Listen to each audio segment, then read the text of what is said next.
Hi అండి, నమస్తే. ఈరోజు నేను తయారు చేసేది క్యారెట్ పెసరపప్పు కర్రీ అండి. ఒక పావు కిలో క్యారెట్ని ఇలా సన్నగా తురుముకున్నాను. దీంట్లో 3 పచ్చిమిరపకాయలు చీల్చాను. చిన్న కప్పుడు పెసరపప్పు 1 అవర్ నానబెట్టి ఇలా నీళ్ళు తీసి పెట్టాను రెడీగా. పోపు దినుసులు, మినపప్పు, ఆవాలు, జీలకర్ర, కరివేపాకు, మిరపకాయ అండి. నూనె కొంచెమే పడుతుంది. కొత్తిమీర పైన చల్లుకోవడానికి. కారం కొంచెం వేయాలి, స్వీట్గా ఉంటుంది కదండి, ఎక్కువ కారం పట్టదు. ఉప్పు, పసుపు. తయారు చేసుకునే విధానం ఇది వేసవికాలం కూడా కదండి, కొంచెం మంచిది క్యారెట్ను పెసరపప్పు వేసుకు తింటే. నూనెగా ఉంటే బాగుండదు కాబట్టి ఇలా కొంచెం నూనె వేస్తున్నాను. శనగపప్పు వేసుకోక్కర్లేదు, లేదు పెసరపప్పు ఉంది కాబట్టి శనగపప్పు లేకుండా ఇలా వేసుకున్నాను. నీళ్ళు కావాలనుకున్న వాళ్ళు ఇంకా చేసుకుంటే వేసుకోండి. నేను కొంచెం తగ్గించేసాను. ఇప్పుడు దాకా భార్గవ శర్మ ఛానల్ చూడని వాళ్ళు ఒకసారి లైక్ కొట్టి సబ్స్క్రైబ్ చేసుకోండి. ఎలా ఉందో కామెంట్ చేసుకోండి. నచ్చితే చేసుకోండి. నాకు చేతైనవి చేసి చూపిస్తున్నాను. చేతగాని వాళ్ళకి మ్యాక్సిమం తెలిసిన వాళ్ళు ఎక్కువ ఉంటారు నాకు చేసేవన్నీ. తెలియని వాళ్ళకి, కొత్త వాళ్ళకి తెలియదని చెబుతున్నారు కొందరు ఫోన్ చేసి, కానీ ఎవరికి అవసరమో వాళ్ళు చేస్తున్నారు. నాకు వచ్చింది నేను చేసి చూపిస్తున్నాను. మేము ఇలా చేసుకుంటాము కాబట్టి అలా చేసి చూపిస్తున్నాను. మీకు కూడా కావాలంటే ట్రై చేయండి. ఇది ముక్కలు ఎందుకు చేయలేదంటే క్యారెట్ తురుముకున్నాను.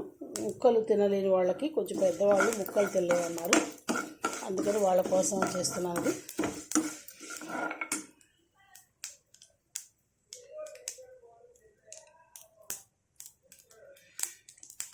దీంట్లోకి క్యారెట్ వేసేసాను. పావు కిలో క్యారెట్ అండి. పావు కిలో క్యారెట్ని ఇలా తురుముకున్నాను. సిమ్లో పెట్టాలి స్టవ్. బాగా కలిపి చూపిస్తానండి. ఇలా కలుపుకున్నాను. ఇప్పుడు దీంట్లోనే ఒక 10 మినిట్స్ ఉడకనిచ్చి అప్పుడు పెసరపప్పు వేసుకున్నాం. నేను కొంచెం ఉప్పు వేసుకున్నాం అండి, మగ్గుతుందేమో తొందరగా. ఉప్పు, పసుపు వేసుకున్నాను. ఒకసారి మగ్గనిచ్చి కలిపెట్టి ఒక 2 మినిట్స్ అండి మగ్గనిచ్చి, ఎందుకంటే తురిమే కాబట్టి బాగానే ఉంటుంది తొందరగానే.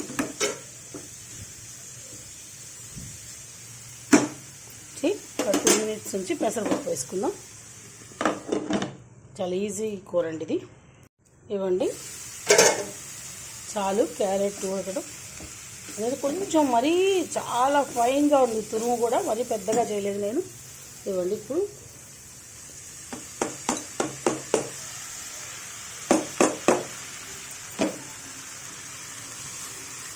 దీంట్లో ఉన్న తడిపోయి దీనికి పట్టాలి కాబట్టి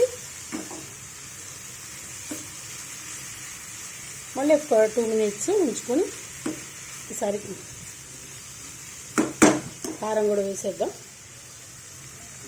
కొత్తిమీర వేసుకొని, జీలకర్ర పొడి, ధనియాల పొడి కూడా వేసుకునే వాళ్ళు వేసుకుంటారు, నేనేం వేయటలేదండి.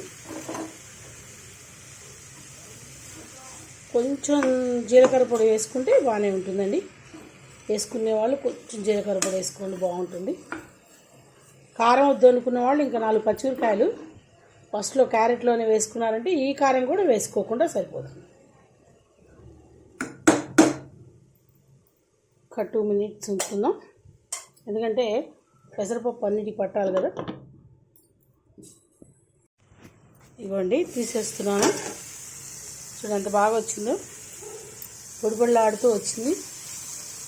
ఆ వేడికే అవి ఫ్రైలాగా అయిపోయింది. ఇది క్యారెట్ పెద్దవాళ్ళకి కూడా బాగుంటుంది. వేసవికాలం పెసరపప్పుతో తింటే మంచిది కదండి. తురుము ముక్కలు కాదు, ఎవరు నవ్వలేరు అనుకోవడం లేదు. దీంట్లోకి కొంచెం కొత్తిమీర వేసుకుంటే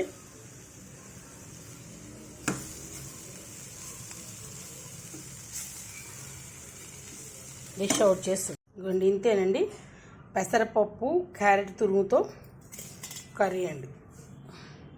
ట్రై చేయండి, టేస్ట్ చేయండి. సబ్స్క్రైబ్ చేయని వాళ్ళు చేయండి. Please like, share, comment, subscribe to Bhargava Sharma బ్రాహ్మణ వంటలు. నమస్తే అండి.